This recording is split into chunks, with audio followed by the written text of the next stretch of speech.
The UNL Dairy Store plays a major role in the university's history. Plant manager Josie Houston walks us through how ice cream is made and the impact it has on the community surrounding it and its future. I'm the dairy plant manager. My name is Josie Houston, and I actually graduated in food science from UNL in 2002. I'm here because when I came to the dairy store as a little girl, we'd look in the plant windows, and I always wanted to work back there. So I worked back there one summer and got recruited to food science. So it's really why I'm here.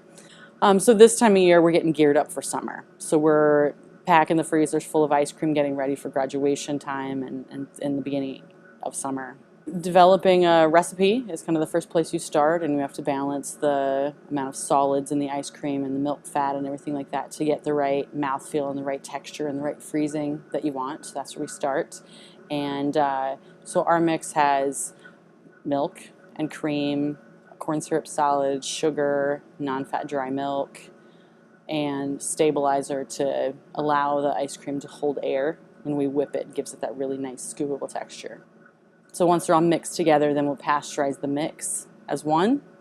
And if we're making mix from scratch, we can add the cocoa at the base, or we can have an unflavored mix that we add a cocoa syrup to later, and then we can mix it. So I have a 5-gallon batch mixer. So from 5 gallons of mix, we get 9 gallons of ice cream.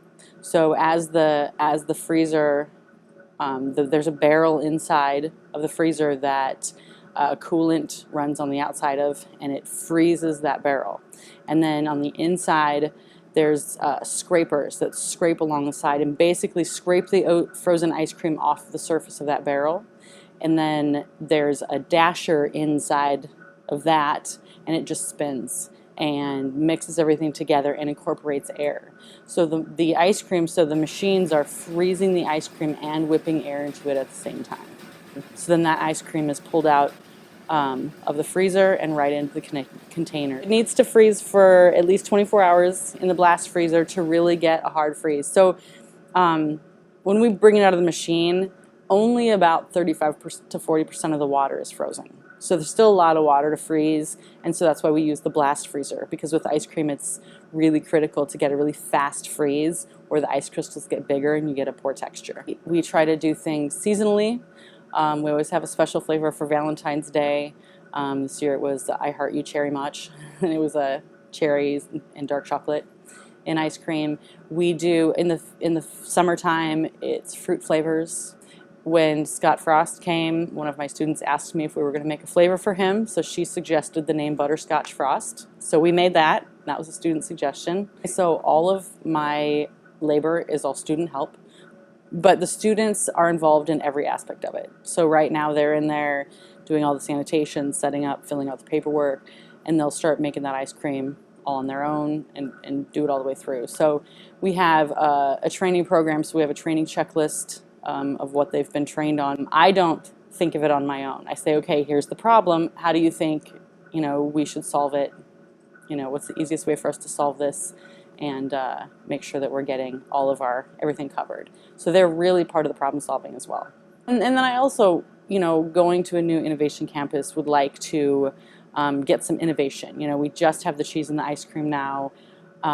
We're kind of down to the basics before this move. So, once we move, how can I grow the dairy plant? Whether it's development or some new flavors, I'd like to have be able to support more student work, because they really do get a lot of growth and knowledge out of these, on the floor work.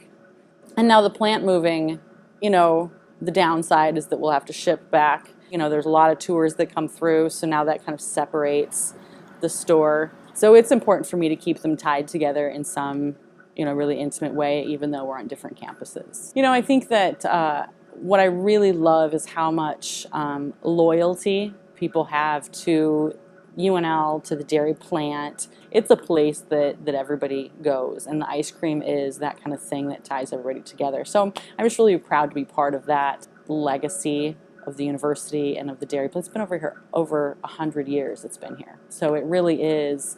Everybody who's gone to the university is, has a tie to this store in some way or another. So I'm really proud to be part of it.